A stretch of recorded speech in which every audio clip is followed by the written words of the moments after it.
I'm Mark Montgomery. In this tutorial, you will learn how to create a procedural fine dust material in Blender. So, let's get started. You can use the diffuse for the base shader, or you can download the tutorial prep file in the description. The link is in the description. And you can import the dialectic. Just go to link and then find that file, node tree, and then click on dialectic and import that.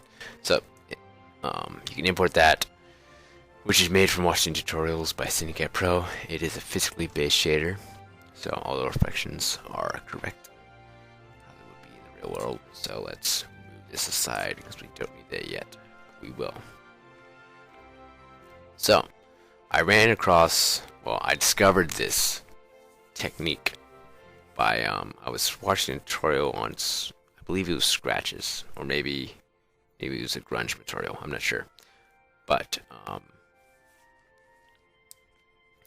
yeah, so I ran across this and decided to experiment with it, and I made this dust shader. So let's put down a nose texture and a Veroni texture. Move these, I'm gonna need a little space. So if we set this to rendered view and plug this into the factor, change this to cells, by the way, plug the noise factor into the vector of the Veroni texture, and let's plug an object texture coordinator into that, and stick in a value so we can change the scale from here. Okay, so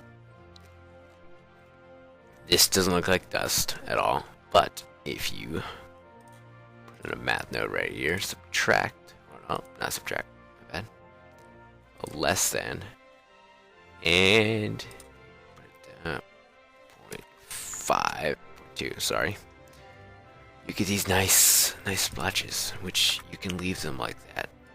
But I think it looks better if you add a little more detail to the noise texture. So I'm gonna crank this up to 10. So basically, if let me show you what that did.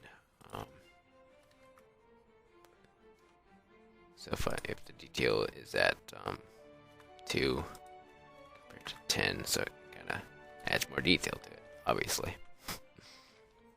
So let's crank this back to 0.2. Okay, so this would look fine if you boosted it up a bunch. It would look decent, but dust has lots of different sizes, even if it's fine dust. So let's duplicate these and mix them both, and plug the top one into the factor, the bottom input, and set up into that. Make sure they're both plugged into the object coordinate, and also the scale. And we want the top one to be larger, so drop that math node right there, divide by 1.5, and if we click H, kind of gets it out of the way. Excuse me. Also, we want to clamp both of these. Okay, so if we put this at 0.5, it shows more through. So we have this one and this one. They both combined with this mix shader, or mix node, I should say. So now if we bump up the scale like 20, you can see it's looking a little bit better.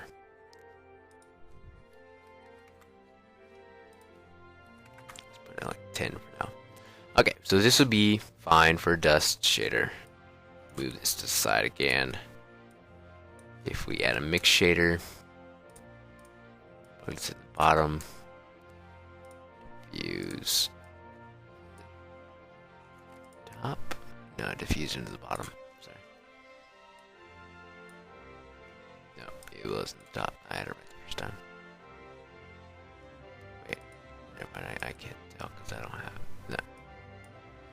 diffuse goes in the bottom. There we go. Sorry about that. And let's just keep this some brown, dark shader color right now. And boosted brightness like 0.1. Which if you're not using the dielectric, it doesn't matter. You just use a diffuse there. So that would look fine, as does, minus the fact that it appears everywhere. So if you really want it to appear everywhere, good for you. There you go. Except that is very realistic. So let's go ahead. Drop a geometry node there. Control H hides all the other options once you have that one selected. And then let's add a mix node because we want to get from the normal. Sorry, mix node is right here. That is not a mix node. From the normal, we want to get the top part of the object. We set this to white and change that to 1, and then also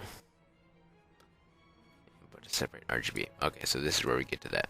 So that's the side, the other side, and that is the top of your object. As you can see, only the top is white, the bottom is black, which means it has a value of 0. So Control H again, hide that. If we insert a gamma node and change it to 2.5, it kind of makes it fade a little better. That way it's not a stark contrast between those. And if we mix this now, oh wait, you want this to be the factor. You want this color to be black. And oh, forgot, you got invert this. There we go. So now the dust is only appearing on the top. Ta-da. It's pretty simple. And now, if you plug this to the factor, there you have it. And it does, it's kind of showing in, kind of like faded. So to fix that, drop in a math node and click multiply. So it's like 2. That will, yeah, that will set it to where it is more vibrant.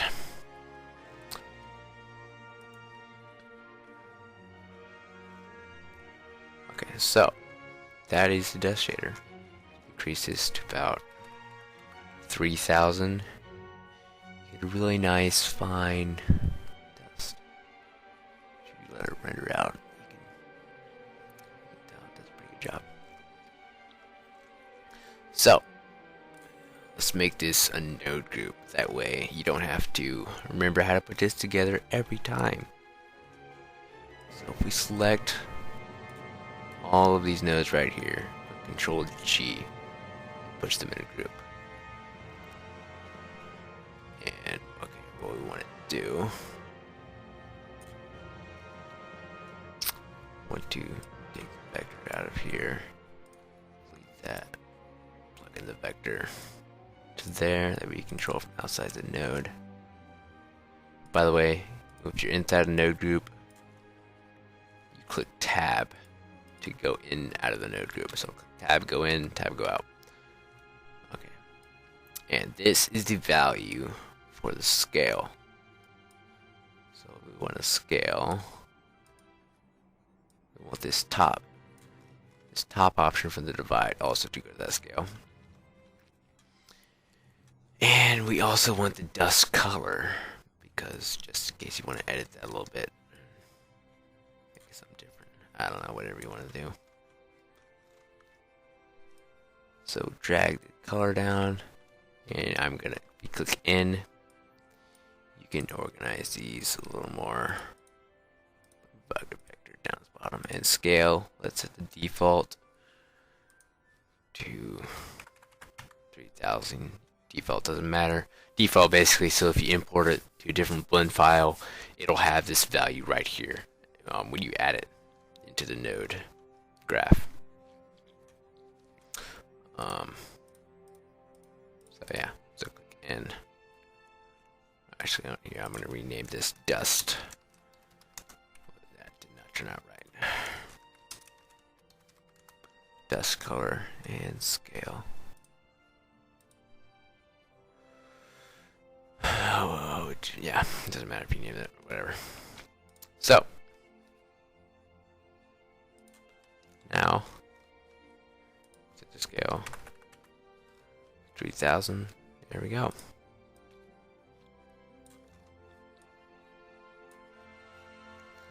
So I can change this to like a red material. I could even make it if you did it with the diffuse.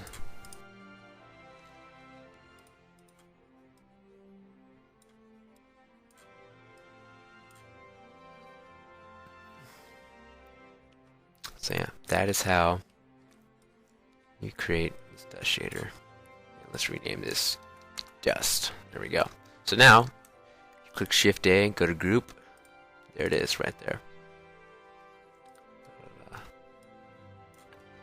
Okay, so be sure to like and subscribe if you want more videos like this. Originally, I was planning on making a video for the Rust shader that I made. It was a rusty painted metal shader, which is on BlendSwap, by the way. I'll include a link. This file is also on BlendSwap, which you don't really need it now because you just made it. Congratulations.